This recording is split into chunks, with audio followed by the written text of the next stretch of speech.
ሰላም እንኳን ደህና መጣችሁ ለኔ ተፈጽሟል ፕሮግራም እንግዳይ ነኝ። ዛሬ 16 ቀን ደርሰናል የፋሲካን ጾም ከጀመርን እና 16 ቀኑን በእግዚአብሔር ጸጋ እየመጣሁኝ እሱ ያስተማረኝን እያንዳንዱን ቀን እያመጣሁላችሁ ለእናንተም እያካፈልኳችሁ ነው። አዲስ ከሆናችሁ እንኳን ደህና መጣችሁ። ለሚቀጥለው ፕሮግራም ደግሞ እንድታዩ ሰብስክራይብ አድርጉ ቻናሉን።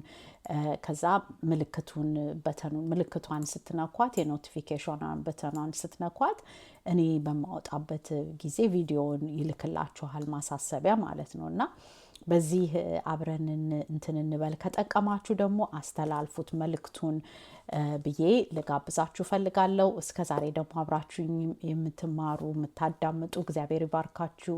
ጆሮአችሁን አይናችሁን ይክፈትላችሁ ለወንጌሉ ለእውነቱ ትምህርት ብዬ ልላችሁ ፈልጋለሁ። ልባርካችሁ ፈልጋለሁ። በዚህ ያው የእግዚአብሔር ቃል ለሁላችንም ነው፣ ለተናጋሪውም ነው ለአዳማጩም ነው። ስለዚህ የእግዚአብሔር ቃል በሁለት በኩል የተሳለ ሰይፍ ነው ይላልና እኔም እዚህ ያጠናሁትን ያስተማረኝን ጌታ በማመጣበት ጊዜ በመናገርበት ጊዜ እኔንም እንደሚያስተምረኝ ልነግራችሁ ነው። አስተማሪው ያው መንፈስ ቅዱስ እግዚአብሔር ነው።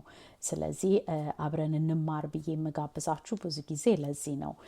እናንተም ደግሞ አዳምጣችሁ የእግዚአብሔር ቃልን እናንተም ደግሞ በህይወታችሁ ውስጥ የሚሰራውን ይሰራል። እግዚአብሔርን ቃል እንደ ዝናብ ነው ይላል እና ዝናብ መጥቶ ምድርን አረስርሶ አንድ ነገር ሳያደርግ አይሄድም እንደሚለው የእግዚአብሔርም ቃልም ደግሞ እኛ ጆሮ ውስጥ ሲገባ እኛ መረዳት ውስጥ ሲመጣ በእምነት እንድናድግ ያደርገናል።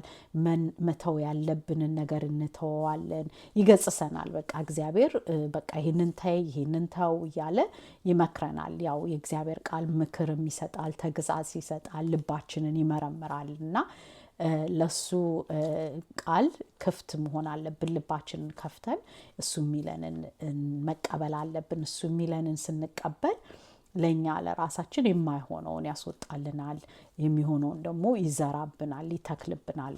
ቃሉ ዘር ነው እና እንደሱ ብላችሁ አስቡት። የእግዚአብሔር ቃል ዘር ነው፣ የሚያድግ ነው። የሚያሳድገን ደግሞ ወደ እምነት ነው፣ የሚያስጠጋን ወደ እሱ ነው እና አለ እምነት እግዚአብሔርን ማስደሰት አይቻልም ስለሚል ቃሉ እኛ ደግሞ በእምነት የምናድገው ወይም እግዚአብሔርን ማስደሰት የምንችለው በእምነት የእግዚአብሔርን ቃል በመስማት ነው። እምነት ከመስማት ነው ይላል የእግዚአብሔር ቃል እና ደግሞ ያንን መስማት ደግሞ የእግዚአብሔርን ቃል ነው ይለናል። ስለዚህ የእግዚአብሔርን ቃል ስንሰማ ነው በእምነት የምናድገው ልላችሁ ነው እና ዛሬ ተመሳሳይ አሁን ከነገርኳችሁ እምነትን የሚያሳድጉ ነገሮችን ነው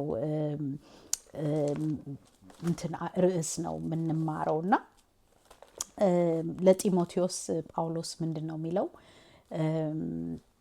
ልዩ ትምህርት የሚያስተምሩትን ልዩ ትምህርት፣ ተረት፣ መጨረሻ ወደ ሌለው ወደ ትውልዶች ታሪክ ወደዛ እንዳይሄዱ ኤፌሶን ተቀመጥ ብዬህ ነበረ፣ አዝዤህ ነበረ አለው እና የሚያስጠነቅቀው ምንድነው?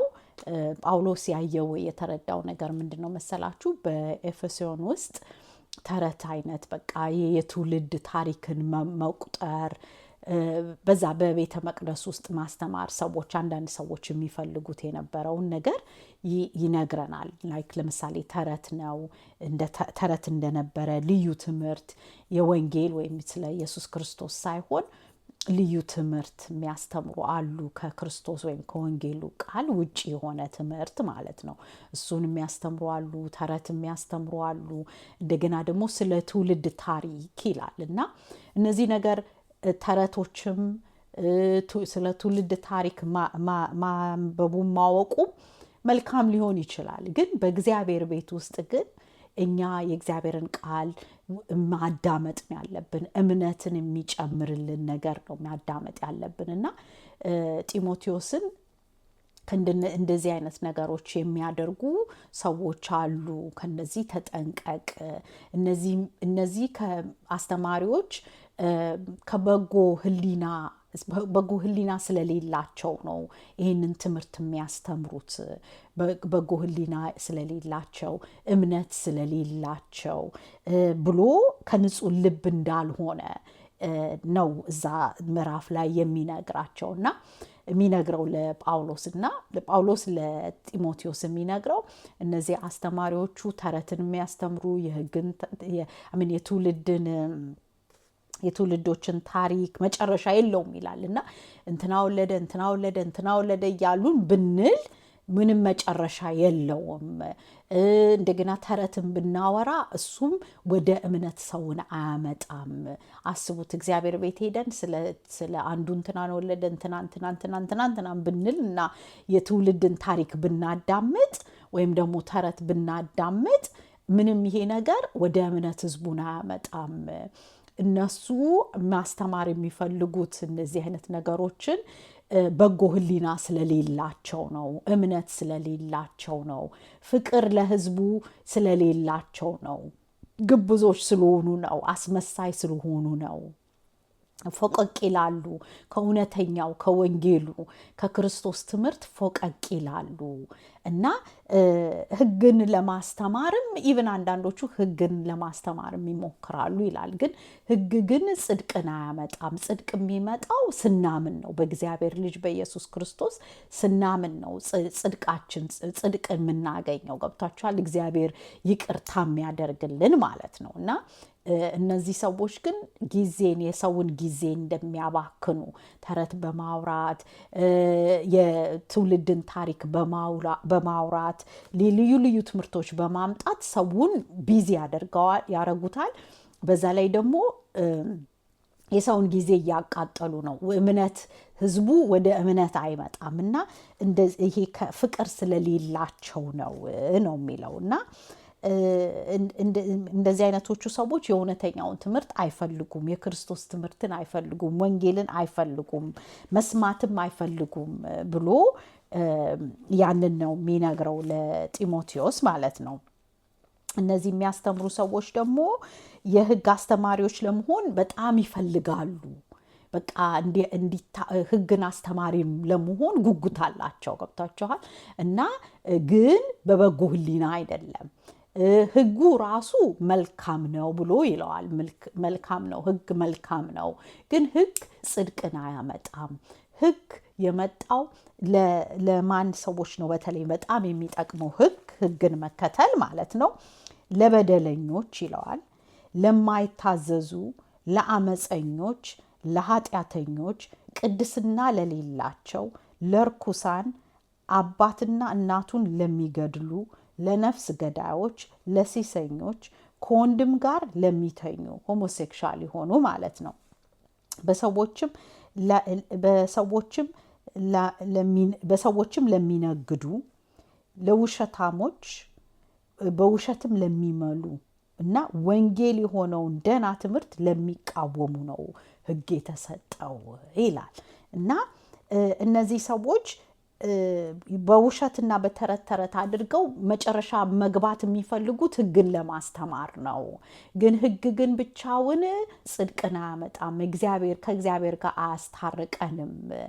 ያ ህጉ ጥሩነቱ መልካምነቱ ለእንደዚህ ለአመፀኞች፣ ለክፋቶች፣ ክፋት ላይ ለሚመላለሱ፣ ወንድ ከወንድ ጋር ለሚተኙ፣ ምናልባት ሴት ከሴት ጋር ለሚተኙ፣ ገብቷቸዋል፣ ከሲሰኞች፣ ለነፍሰ ገዳዮችን ለማቆም ነው። አለበለዛ ይሄ ህግ ባይኖር ነፍሰ ገዳዮች ብዙ ሰው ለመግደል ይነሳሉ።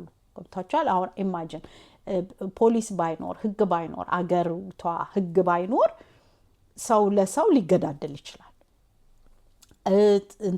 ሲሰኝነት በቃ ሊቀጥል ይችላል። ኃጢአተኝነት ሊቀጥል ይችላል። በቃ በዚህ እድሜ አትጠጡም፣ በዚህ ሰዓት አትጠጡም፣ በዚህ ሰዓት መጠጥ አይሸጥም ብሎ ህግ ባይኖር ኖሮ በዚህ እድሜ ነው ሲጋራም የሚጨሰው፣ በዚህ ነው ድራግም ሆነ በዚህ ነው ድራግ ራሱ ድራግ በቃ አትግዙ፣ አትውሰዱ ተብሎ ሊግላይዝ ያልሆነው ብዙ ሀገራቶች ያልተፈቀደው በዚህ ምክንያት ነው፣ ህግ ነው። ስለዚህ እነዚህን ሰዎች ሊጠቅም ነው ህጉ።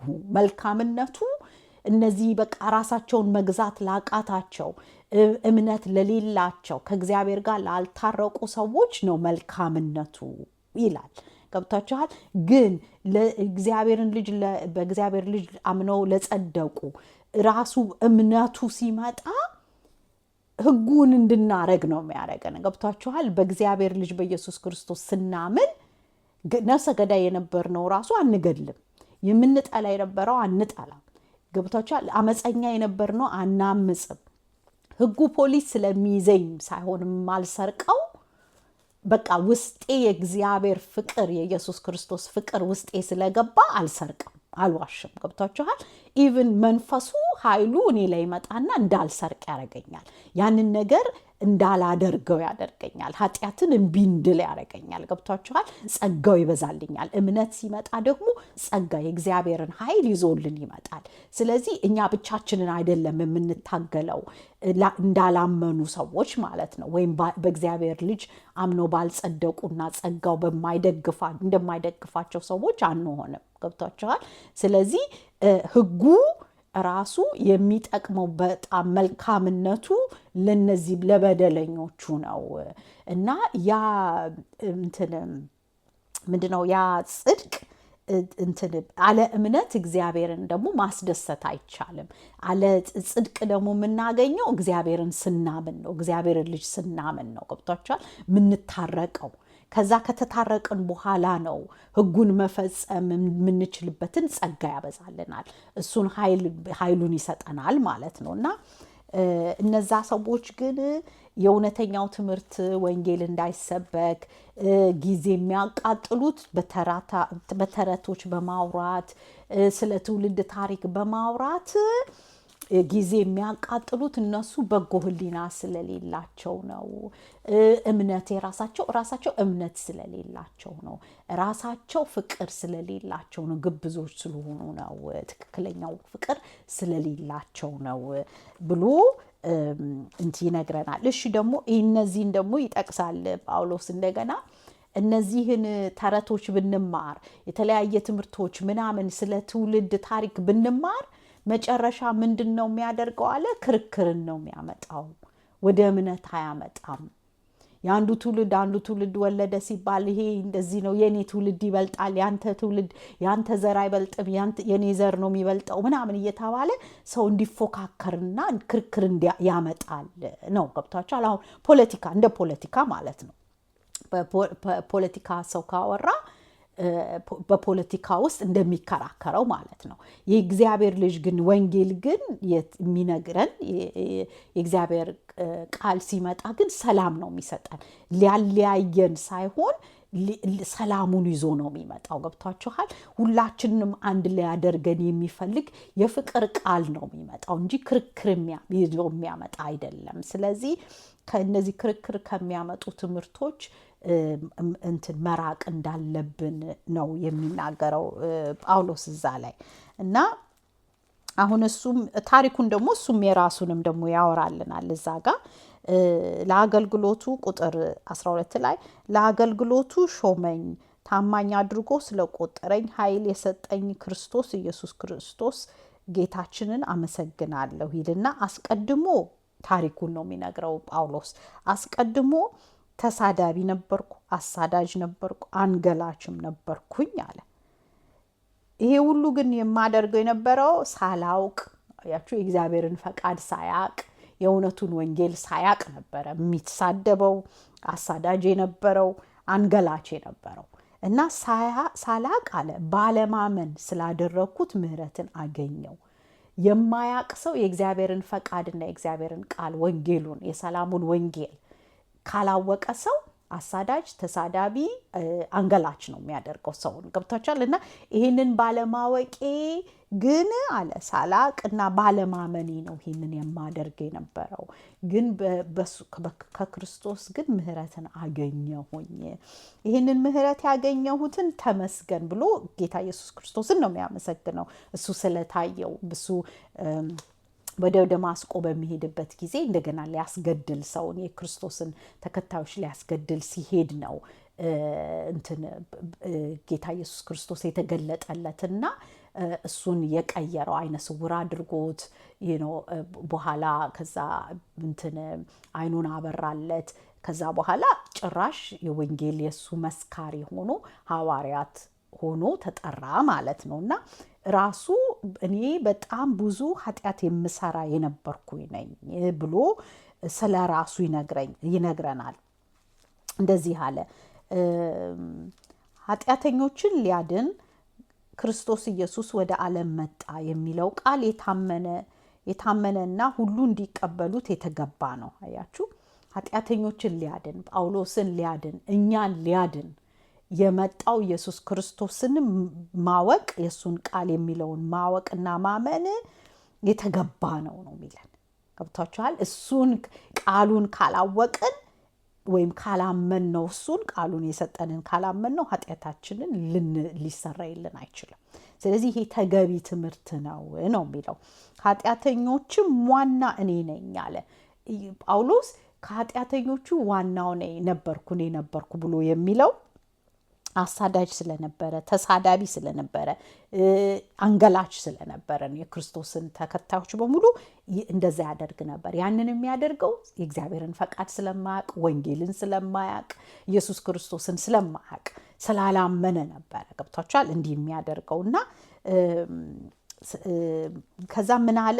እኔን ምሳሌ ያደረገኝ አሁንም ለሞ በኢየሱስ ክርስቶስ በኩል ላሰባቸው፣ አስቀድሞ ላሰባቸው ለልጆቹ በሱ ለሚጠራቸው ሰዎች እኔን ምሳሌ አድርጎ ተጠቀመብኝ። እውነት ነው። እኛ አሁን የጳውሎስን ታሪክ ስንሰማ እሱን ኃጢአተኛ ሆኖ እንደዛ የሚያደርገው ነፍሰ ገዳይ የነበረውን እግዚአብሔር ኢየሱስ ክርስቶስ ምሕረት ያደረገለት ባለማወቁ ነው፣ እሱን ባለማመኑ ነው ብለን ምሳሌ እንደ ምሳሌያችን እንደምንጠቀምበት እሱም እዚህ ጋር ምንድነው እኔን ምሳሌ ብሎ አድርጎ ተጠቀመብኝ ነው የሚለው ለጢሞቴዎስ ላይ ማለት ነው። እና ይህንም ደግሞ ትዕግስቱን ለማሳየት ነው። የእሱ ትዕግስትን ለማሳየት የእሱን ምሕረት አግኝቻለሁኝ፣ ትዕግስቱን አሳየኝ፣ እንደገና ደግሞ ማረኝ ነው የሚላቸው። ከዛ ጢሞቴዎስን ልጄ ሆይ ብሎ ይለዋል። እና በጣም የምነግርህ ነገር እምነትንና በጎ ሕሊና ይኑርህ አለ። አያችሁ፣ እነዛ ሰዎች ያንን አስተማሪ ለመሆን የሚፈልጉ ወደ ሕግ አስተማሪነት ፎቀቅ ለማለት ይፈልጋሉ። ግን ንግግራቸው ከንቱ ነው። ንግግራቸው ተረት ነው። ንግግራቸው ስለ ትውልድ ታሪክ ነው። ወደ እምነት፣ ወደ ኢየሱስ ክርስቶስ ወደ እውነተኛው ትምህርት አይደለም። እነዚህ ሰዎች ደግሞ በጎ ሕሊና ስለሌላቸው ነው ብሎ ያለውን አንተንም እመክርህ አለው ጢሞቴዎስ። አንተንም እመክርህ እምነትን ያዝ፣ እንደገና በጎ ሕሊና ይኑርህ አለ። ስለዚህ ለኛ በጎ ሕሊና በጣም ያስፈልገናል። በጎ ሕሊና ደግሞ የሚገኘው በንጹህ ልብ ነው። በጎ ልብ ካለን በጎ ሕሊና ይኖረናል። ገብታችሁ? በጎና በቃ ንጹህ ልብ ያለው ንጹህ የዋህ ሰዎች ናቸው እግዚአብሔርን የሚያዩት እንደሚለው የዋህ ሰዎች፣ ቅን ሰዎች እግዚአብሔርን የሚያዩት ለምንድን ነው መሰላችሁ? ልባቸው ንጹህ ስለሆነ፣ ልባቸው ቅን የሆነ ሰዎች ማለት ነው። ክፋትን ማያስቡ፣ የእውነት የሚወዱትን እወዳለሁ ብለው የሚሉ፣ ፍቅራቸው ግብዝነት የሌለው ሰዎች ማለት ነው። ገብታችኋል? እና እንደነዚህ አይነት ሰዎች እግዚአብሔርን ለማየት አያስቸግራቸውም። ግን በጎ ሕሊና የሌለው ሰው ግን ራሱም ጠፍቶ እንደገና ደግሞ የሚመራውንም ሰው ሁሉ እንዲጠፋ ነው የሚያደርገው። የእግዚአብሔር ቃል እውር አስተማሪ፣ ያልገባው እምነት የሌለው አስተማሪ፣ እውቀት የሌለው አስተማሪ የሚመራውን በሙሉ እሱም ሲወድቅ የሚመራውን በሙሉ ሰው ነው ይዞ የሚወድቀው። ስለዚህ በጎ ሕሊናን ያዝ፣ እምነትን ያዝ ይለዋል። እና እነዚህን ሁለት ነገሮች ነው ምመክርህ ብሎ አለው። እና በጎ ሕሊና የሌለው አለ መርከብ አለ መሪ ሲሄድ እንደሚጠፋው፣ እነዚህም ሰዎች ደግሞ አለ በጎ ሕሊና የሌላቸው ሰዎች ልክ መርከቡ አለ መሪ ሲሄድ እንደሚጠፋው፣ መርከቡ ይጠፋል አይደል? መሪ የሚነዳው ከሌለ እንደሚጠፋው እምነትም የሌለው ሰው ይጠፋል ብሎ አለ ማለት ነው። እና እነዚህ በእምነት ጠፍተዋል፣ እምነት የላቸውም፣ ፍቅር የላቸውም፣ በጎ ሕሊና የላቸውም ብሎ ነው የሚመክረውና ይሄም ለእኛ ራሳችን ጥቅሙ በጣም ብዙ የምንማርበት ነገር አለ። አዎ ለጢሞቴዎስ ነው የተጻፈለት የተመከረው። ግን እኛም ደግሞ አሁን የምንማረውን ወንጌሉን እውነት ወንጌል ነው ወይ? የክርስቶስ ወንጌል ነው ወይ? ሕሊና በበጎ ሕሊና አስተማሪዎች እንዲያስተምሩ በእምነት ያላቸው አስተማሪዎች እንዲያስተምሩ ነው የሚገባን። ገብቷቸዋል። አለበለዛ እነሱም ጠፍተው እኛም እንጠፋለን ማለት ነው። እና ፍቅር ደግሞ ሰው ሲኖረው የእግዚአብሔር ሰው ሆነ ማለት ነው። እና ፍቅር ለሕዝቡ ፍቅር ለሚያስተምሩት ሰዎች ፍቅር ካላቸው ሕሊናቸው በጎ ይሆናል ማለት ነው። እና ወደ መልካሙ ነው የሚመሩት ማለት ነው። ወደ ወንጌሉ፣ ወደ ንጹህ፣ ወደ ሰላም የሚያመጣው ወንጌል ነው የሚመሩት እንጂ ሰውን ለክርክር፣ ሰውን ለጥል፣ ሰውን ለማለያየት ትምህርቶች አያመጡም። ገብቷቸዋል። ስለዚህ ይሄ ለእኛም ለአስተማሪዎችም ይጠቅማል። ተማሪም ደግሞ ስንሆን ደግሞ የሚመሩን መሪዎቻችን ምን አይነት መሪዎች ናቸው ብለን ማስተዋል አለብን።